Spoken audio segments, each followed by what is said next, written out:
I'm glad. I'm happy. I'm glad you went with the safest option, because it was just a circle of what the fuck.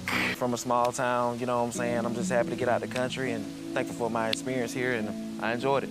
I'm sorry about that. I know there's going to be a mix-up of numbers and people are not going to understand what's going on. It's just because I realized that I was miscounting my episodes, so I hope that makes sense to anyone, because you'll suddenly realize that my introduction might be different to the number on the description. Anyway, I am sad. I am sad that Jaylen has gone home. I really am sad. But at the end of the day, I think everyone was strategic. They voted on two bases. One, they didn't want to be the villain after Huda went home. And two, people like Ace and Taylor were looking out for Taylor's best interest, because they were worried that if Jaylen stayed in the villa, then he was more likely going to steal Taylor's partner. That's the only justifiable reason, because it doesn't make sense why they saved Huda, given the fact that the whole day everyone was complaining about her. So I feel like she was saved because because Taylor and Ace wanted Jaylen gone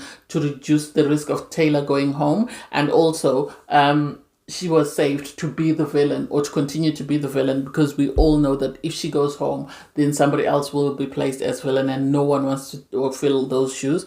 Anyway, hey there, thanks for stopping by. It's your girl Valerie. Welcome to my channel. If you're new here, don't forget to subscribe, click the like button, turn on the notification bell for when I upload new videos, and definitely leave a comment. In this episode, I'll be reviewing Love Island USA Season 7, Episode 14. Sorry, but my tired is tired with the Huda and Jeremiah conversation, because no one deserves to go through that, because that woman is really torturing that man. Jeremiah is not perfect, don't get me wrong. He's not perfect. But for her to say you're selfish, you only think about yourself, you hurt me, you really hurt me very bad. Everything is about Huda and how she feels in the situation. We've never heard anything about sort of Jeremiah, as in, Jeremiah, how do you feel? What's going on? What do you need from me as a partner? We didn't hear her apologize for calling him out of his name, even though he brought it up. And so it's like, how can you sit there and criticize someone and tell them that they're very selfish, they only think about themselves, when all you're doing is thinking about yourself and complaining that you are not getting what you need from the situation? You haven't spoken about your partner and what they need. And so for them to go on for hours on end, Ian Sterling is crazy, but for them to go for hours on end and still not reach a resolution doesn't make sense. I don't get it. I really don't get it. And I don't get how the show can think this is healthy, as in healthy, mental health wise, healthy as in communication. I understand she's a producer's dream, but it's a bit too much. It really is a bit too much. You have Austin having a conversation with Amaya. I'm happy that they've decided to start talking. They deserve to explore that. They did have a spark initially before Ace decided to couple up with her. So I'm happy that they've started speaking. It seems they bring out the best in each other. They calm each other down. They make each other happy. They're very giggly and giddy. And Shirley didn't seem impressed. She didn't seem impressed, because you could see her giving them a side eye, and it's like, girl, you've been doing this, you've been spending time with Ace, and you've been flirting with Ace. So the idea that you suddenly feel some type of way about Austin exploring a connection doesn't make sense. He can't wait for you forever. He can't continue to wait until you decide to be with him. You have Hannah and Pepe. They go to the dock, and Hannah is apologizing for the fact that the day before she was very distressed and now she's ready to move on. Hannah's is Love Island dream, in the sense that she can switch on from one relationship to another, to another, to another. And it's like, you were crying, you were inconsolable, you were crying like it was the end of the world, and suddenly now you're at peace, you're ready to move on with someone. Make it make sense. This is what I think. I think Hannah and Charlie had an emotional connection that was very deep. And Hannah and Pepe have a physical attraction, which is what excites her about him and why she's constantly kissing him, cuddling him, and doing everything else with him. I don't think there's any depth to that relationship. And sadly, once the newness of the flirty sort of make-out sessions wears off, there'll be nothing left. And I feel sorry for Charlie, because he's barely unpacked his bags and she's already making out with somebody else after crying like it was the end of the world the day before. You have Taylor and Orlandria go for a chat. I I really don't know how to feel. I feel like having one of those aeroplanes pulling a banner saying, Orlandria, this man really doesn't like you. Because nothing he has done has matched what the words coming out of his mouth. And I don't get how Orlandria can see that. Because she was sort of trying to minimize her date with Jaylen. And it's like, why? Jaylen, yes, he's physically attracted to her. Yes, he's a bit more sort of in your face with how he feels. But at the end of the day, at least he's like that. Whereas she is buying into the idea that Taylor wanted to get to know her first before anything physical. And it's like, no, that's not it.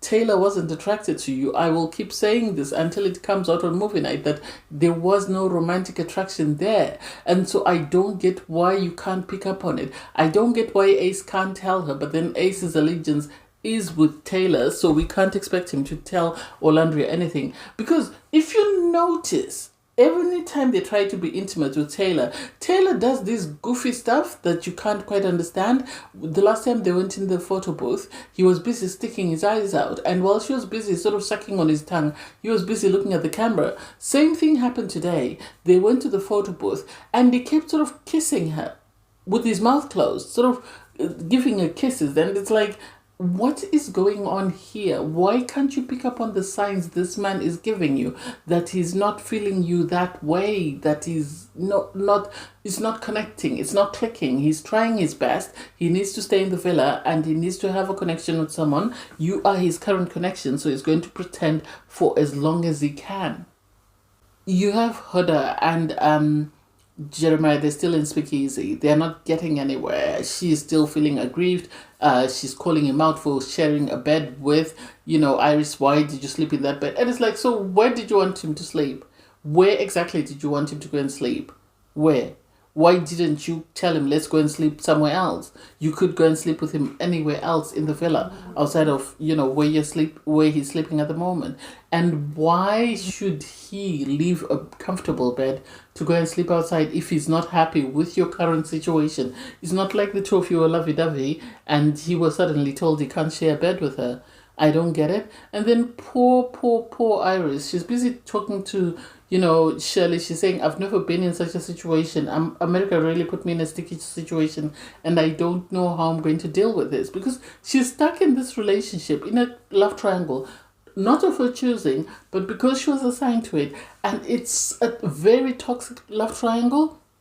The boys are in the bedroom, they're busy laughing at her. They're saying, when you came, she pretended as though she had been sitting on the sound lounger all day, but she had been busy looking out for you guys. And as soon as you came, she tried to seem disinterested. And it's like, everyone can see through it. Everyone can see through the act. And sadly for Huda, she thinks, she is the victim. She is the aggrieved. She's bringing her baggage from previous relationships into this relationship, and it's not going to work. It really is not going to work. I don't care whether people say it's a negative edit or not. It's way too many incidents for us to sort of say, no, she's the victim, this is not her fault. She has overreacted so many times, it's unacceptable. I don't know how Jeremiah can continue in this situation. Anyway, the islanders go to sleep. The lights go out. We get to see people's names and where they're sleeping.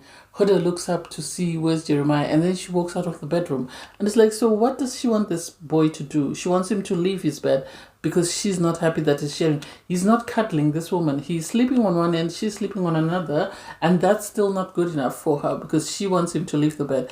I think Huda is throwing tantrums because, as I said yesterday, she has a plan of what she thinks Jeremiah should be doing or what Jeremiah should sort of, or the package that she sort of put him in. And because he's not meeting those standards, this is why she's lashing out. I didn't hear an apology. I expected an apology from her to Jeremiah to say, I'm so sorry for calling you out of your name. Unless it was edited out, we didn't get to see it. So in the morning, you have everyone, the girls go to the changing room. The guys are busy making breakfast. Taylor makes breakfast for Huda, which is a surprise I didn't expect. I think they didn't think Jeremiah was going to make her anything. So they made her breakfast. And then eventually Jeremiah brought her breakfast as well. You had Huda working out and everyone was just watching her. You had like 3 couples. So you had Nick and Sierra, Ace and Shirley, with Olandria and Taylor, they were all watching her and they were just talking about the situation in the villa because the mood is very low because everyone is walking on eggshells because of Huda. Because Huda is furious with Jeremiah. So because she's furious with Jeremiah, everyone is trying to appear as though they're Switzerland, so as though they're neutral. That way Huda doesn't come after them or they are not involved in that toxic couple. Jeremiah approaches Huda and tells her that he wants to have a conversation with her later, and we all know it's going to be round two. Everyone in the villa is buzzing. We are watching it on TV, they're watching it in real time. So they're on a reality TV show, watching reality TV being made by two people. So you have Jaylen come and pull Olandria for a chat. They really didn't speak about much. They spoke about the massage, they spoke about how they were going and how well they were doing, and then they spoke about Huda, and it's like, make it make sense. I don't understand what she doesn't get about this man. This man looks like he's a very peace-loving person. He looks like he's very caring, he's very present, and so I don't get what Olandria can't see in him. I wish she could really open her eyes and see which guy is feeling her more than the other. Anyway, you then have Jeremiah and Huda go for a chat, and it's now TV for everyone because everyone in the villa is watching it. And they start talking, and I get where he's coming from when he says that the problem is we became physically intimate before we got to know one another. We should have got to know one another as friends and then moved on to something romantic. Because we went physical, we don't have anything to fall back on. We don't have anything to hang our hat on outside of the physical aspect of our relationship. And Huda didn't want to hear this because as far as she's concerned, she expected him to grovel. She's upset that he shared a bed with Iris. I don't know where she wanted him to sleep, and he's justified in saying we are not in the best of places, so why should I go and sleep in soul ties when you and I are not in a good are not good? If we were good, then I wouldn't sleep in the bed with this woman. After all, I'm not doing anything. And it's like, Huda, please be rational. Be rational. What do you want him to do? If he is going to go and sleep outside, then you need to go and sleep outside with him. You can't expect him to sleep outside and you sleep in a bed. Make that make sense? So the two of you will both need to go and sleep outside. And if you're not willing to go and sleep outside, then why should he? If you're not willing to make amends and mend your relationship, why should he? So she then said to him, oh, you've hurt me very bad. You should be trying to make me like you. And he's like, I'm not trying to make you like me. I'm just saying we need to be friends. Well, by saying we need to be friends, you've hurt me even further. And it's like, well, if he continues to hurt you, maybe the two of you are not good for one another. Everyone else is buzzing that you're a toxic couple. You have Iris busy speaking to Jaylen and she's saying, oh my God, they're a toxic couple. They're really messy. I can't deal with that. And so I'm surprised that they keep going. Huda throws a fit and it's like, why? Why does she think that's attractive? Why does she think that someone in a relationship with her should have to put up with that? No one should put up with that sort of bad behavior. So I don't get why she thinks it's necessary or it's appropriate for her to be talking to this man like this, to be screaming and shouting, and have him say, okay, fine, we're good, let's keep going. No, it's not. No, it's not. So I am happy that he's decided to set boundaries. Maybe it's a bit too late, but he should have done this before they became physically intimate. I remember saying it, that, they need to get to know one another. They need to make sure that there's more to this connection than just a physical aspect. She felt she was all there and she decided to go physical. Now they're in this space where this man is saying, no, let's reverse and take a couple of steps back and start from zero. And she is refusing because she says, I don't know how to go there. Well, the two of us will learn. The second-hand embarrassment that I have for Huda, I wish I could describe it. Because after her argument with Jeremiah, she then goes to sit with a group of people that were just talking badly about her, and she's trying to vent. And it's like, Huda, you're not the only person in the villa. You say Jeremiah is selfish, but you are selfish personified. Because everybody has to hear about you and how you feel. And as you're telling them that this man is not doing anything from the list that you've given him. Where is the list that he has given you? You had Taylor sort of looking at Nick like, what do we do? How do we leave this place? You had Nick looking at Taylor like, seriously, why? And the fact that she continues to call this man out of his name using all swear words doesn't make sense. I know Amaya was trying to console her. She's trying to comfort her by saying maybe this is what you needed. It's not like he's forcing himself on her. Jeremiah didn't say he wanted to force himself on her. He said he just wants a break. He wants a timeout. He wants them to reset and start afresh. And she can't take that. You then have poor Jeremiah, he's on his own. So you have Austin and Olandria go to him and they're sort of consoling him and they're trying to find out what's going on. And he's saying, she's making plans for me that I'm not ready for. She's talking about marriage, she's talking about kids, and I'm not there yet. And this is the problem. This is why they should have started as friends and had conversations about what they look for in a partner, what their next 5 years look like, and when they're planning on getting married, do they want children, how many children. She already has a child, and Olandria said that. She already has a child, so you have to take that into consideration. Poor Austin didn't know she had a child, so he was taken aback and they had to silence him to say, don't tell anyone, don't tell anyone. And it's like, poor thing, he's there, but he's missing out on the juiciest stuff that's available. What's going on with him? I don't know. I feel sorry for him. I feel sorry for Austin because I think he was spending most of his time with Charlie and was missing out on the latest gossip. So it's really sad that this is where they are, but I think it's healthy for Huda and Jeremiah to split up.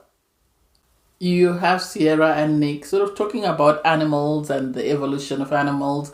And it was really sweet because it was just a conversation. It wasn't anything in particular that would make you think, oh my God. At least it allowed them to distress because you could tell that everyone is walking on eggshells. Everyone is very tense. They don't know how to react to the situation with Huda and Jeremiah because whatever they say, nothing is ever going to be perfect. And because they can't take sides, they have to sort of continue to be Switzerland in this situation. Otherwise, if they're seen to take sides, then things are going to fall apart. You have Jeremiah go to speak easy with Iris. And I love that Iris is being neutral. She's being Switzerland because she said to him, I cannot tell you what to do. I have to tell you that you have to do what makes you feel comfortable, what you feel is in your best interest. Don't make a decision because of me or because of Huda, but just do what is best for you. I think Jeremiah is realizing that you can be in a relationship with someone and it be healthy. It doesn't have to be toxic every single time. You don't have to be screaming and shouting. And it seems like he goes from this from fire, and then he goes to this calm and soothing point, and then he goes back to fire. So sadly, Huda, as much as she's saying what she wants, she's not doing herself any service because you have the peace and calm that Iris brings, and then you have the negativity that she brings, and it's not working in her favor. So I wouldn't begrudge Jeremiah if he moves on to somebody else. It's interesting because Shirley, you had her work out. So she went to Austin. Austin was working out. Amaya was there. And I think Shirley wants to keep him dangling. So she was worried that maybe his head is turning. So she went and she did a bit of an exercise with him, which was really cute. And he participated. He didn't refuse. He participated in everything she wanted to do. And then after that, she went to Soul Ties with Ace, and it's like, Shirley, make it make sense, please, make it make sense. This little boy is only using you to stay in the villa. Are you enjoying the chase? Are you enjoying the flirting? What is it in particular that you like about this boy that keeps you going back to him? Because otherwise it's not healthy, and I think you need to sort of put yourself first and leave Ace alone. So you have the islanders getting ready for the night. Poor Iris, she doesn't know what to do with herself because she's been put in this situation and she doesn't know whether to turn left or right. She's just a ping pong ball in this machine, and she's having to ride the waves of Huda's emotions. The guys are talking. They are not feeling Huda at all. They are not feeling her at all. At the end of the day, I think if they had their way, they would have voted her out themselves, and I'm surprised they didn't vote her out.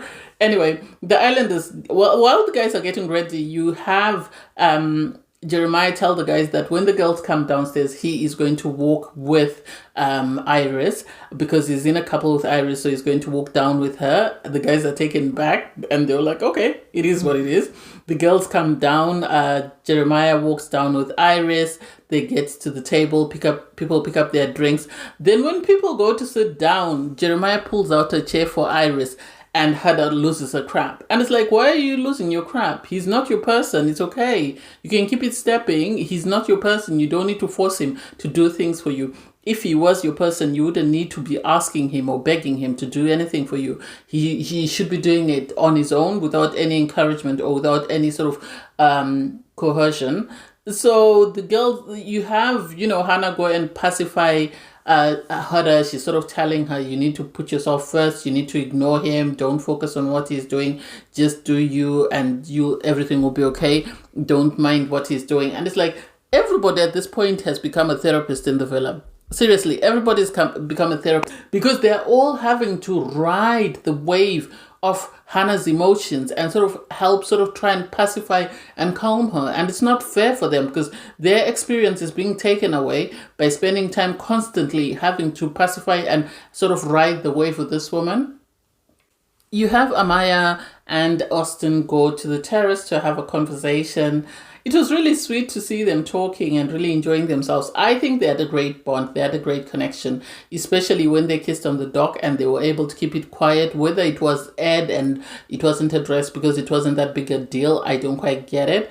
Anyway, they have this conversation and then they do, well, she asks him to sort of lift her up and sort of do a twirl with her. And as she does that, Shirley is sort of complaining that, oh, why is he doing that? I didn't realize. It's like, Shirley, you've been playing in this man's face all along, so please leave him.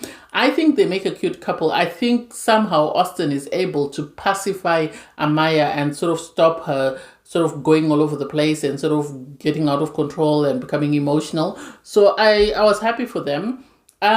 Ariana then arrives and everybody is anxious that, oh my God, what's next? Because they know when she comes into the villa, someone is going home.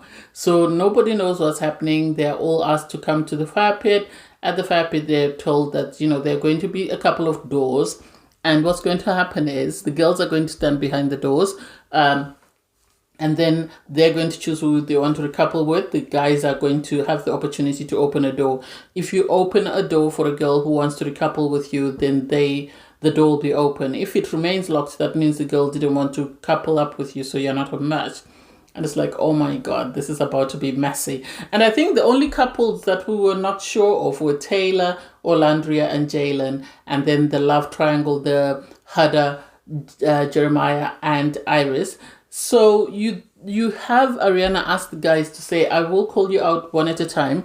And when you come up, you'll get a chance to open the door for the girl you like. And then depending on the girl, whether she wants to couple up with you, the door will open. First up is Nick. Nick picked Sierra. Anyone surprised? No. Because they've been moving very well. They've been very calm and peaceful, especially after Bella left. There hasn't really been any drama to do with them. So I'm not surprised that, they opened each other's door. Next up is Pepe. He was matched with Hannah by the public. He opens Hannah's door. Hannah's door opens. Are we surprised? No. Because Hannah has no other option. If Charlie was still in the villa, then maybe we would say, oh, what's going on here? But Charlie's gone. Pepe's her only connection at the moment, so it makes sense that she would open the door. I would have wanted them to put Ace up next, but suddenly they put Austin. And so Austin this time was able to make a decision for Ace because Austin chose Amaya, which makes sense because they've been talking and they've been enjoying themselves. Shirley wasn't happy. She wasn't happy because she said that she didn't realize that their connection was that strong that they would couple up. And it's like, what did you expect, buddy? You wanted to keep him in a love triangle for forever. He was tired of the triangle and is within his rights to choose to couple up with somebody else because he can't continue to do this for forever. You chose what you wanted. He had the right to choose. So allow him to go into the couple that he wants and then see if it prospers or not. Next up was Ace. Ace chose Shirley because obviously he couldn't choose Iris because Iris was in the love triangle. So I don't think he had enough time to sort of cultivate anything with Iris. This is why he went with Shirley. This is my opinion. Given the fact that Ace kicked off big time about Jeremiah staying in one couple, I have a feeling Ace knew he was always going to end up with Shirley, but he decided to pretend as though he did do his best to explore connections. And then now that he's left with Shirley, he's going to stay in a couple. I don't see him leaving her, is what I'm trying to say. Anyway, so Ace opens Shirley's door. They're both happy. People are saying it's about time. We are all tired of it. And I'm sad that Shirley has decided to go down this road. She had 3 options, and of the 3 options, she got what was left. Anyway, next up was Jaylen. Jaylen tried to open Olandria's door. Olandria's door didn't open. So he then was vulnerable. I feel sorry for Olandria. I really do, because she deserves better. This young man, Taylor, is not feeling her. Anyway, next up is Taylor. Taylor goes, he opens Olandria's door. It opens. It was a safe option for him. And no one is saying that outside of Ace. Ace is the only one that knows that it's a safe option for his mate, because his mate has been honest with him and told him that he's not feeling her romantically unless things have changed. But we haven't heard things have changed. His behavior hasn't shown that it's changed. So Olandria is going to regret sending this poor guy home. That's just my opinion. Anyway, last up is Jeremiah. Jeremiah has 2 doors. He has Iris and he has Huda. And I think everyone was surprised, but I wasn't. I think he was enjoying the peace and the calm that Iris brought. This is why he went to Iris. He opened Iris's door. Huda had a meltdown behind the door, and then she came out. And then I feel like she lied, more or less, because you had Jeremiah say that, I was tired of the merry-go-round with Huda. It was becoming toxic, so I wanted something that was peaceful. And so this is why. And then Huda has the audacity to lie and say, oh, he said he's not attracted to her. He said he doesn't want to share a bed. Madam, you got out of bed because he refused to leave his bed with Iris. And suddenly now he is the villain. I didn't like that. I really didn't like her sort of trying to sort of belittle or sort of break down another woman just to make herself feel good. This is the problem with Huda. Even anyone that comes in is going to struggle. If this is her pattern. It seems to be a pattern with her. It seems this is how she functions. It could be the edit. I might be wrong. She might find someone who might pacify her. So we'll wait and see. You then had Jaylen and Huda be asked to stand up on the platform next to Ariana, and she revealed that the Islanders would get to vote who they wanted. I think this vote was very... Okay, this is what I think. The girls were always going to stand with Huda because no one wanted her smoke by standing with Jaylen.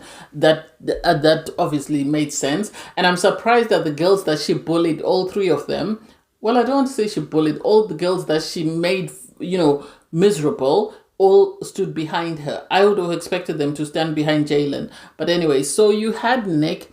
Nick stood behind Jaylen. Nick is tired of Huda. He really is tired.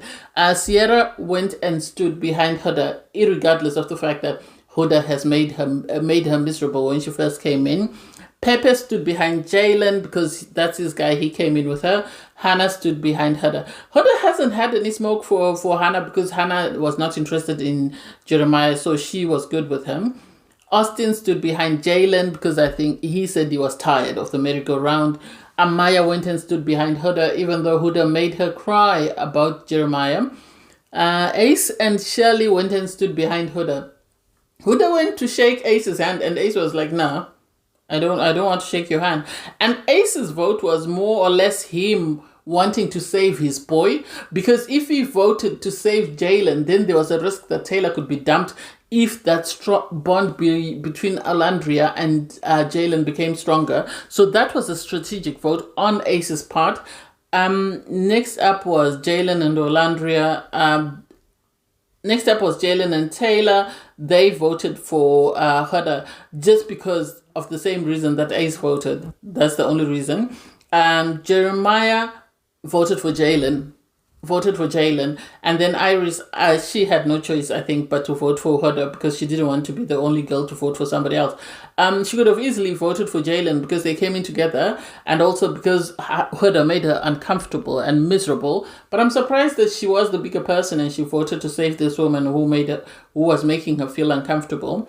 And so because of that, because of the 2 guys that voted for Huda was voted safe, and Jaylen had to go home. Jaylen was happy just to be there. He was happy to be there. Even Olandria said he was an amazing guy. He was loving, caring, compassionate. He was a gentle giant. I love that he said, my first time leaving the country was coming to Fiji. This was my first passport stamp. And it's like, oh, that's really sweet. I am sad that he didn't get the opportunity to explore other connections. This is my gripe, that he didn't get an opportunity to explore with anybody else just because everybody else was in a couple. I would have rather he came in as one of the OGs than actually having Taylor. I hope they bring him in as one of the all-stars if they do have an all-star season or they have a Love Island Games. You then have Iris is upset. She's really upset because she came in with Jaylen. She couldn't vote for Jaylen, so she goes off to cry, and Hannah follows her and tries to console her.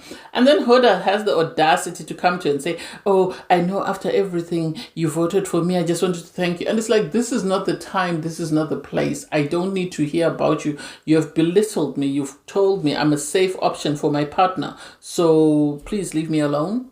That's what she deserved. But I love that Iris seems to be very mature for her age. Jaylen packed his bag and he left. I would have expected him to have a private conversation with Olandria before he left. I'm pleasantly surprised that she didn't have a conversation with him. I'm pleasantly surprised that she didn't feel the need to say goodbye to him. I know there's going to be a fallout. Of the 4 guys that have voted for this woman, she's going to kick off. She's going to have a go at them, especially Nick. Given the fact that she told him she's got a kid, she's going to yell, scream, and shout. So I can't wait to see what happens. Anyway, thanks guys for watching. Please don't forget to like, share, comment, and subscribe. And click the link in my video to watch my review from episode 13. Bye guys.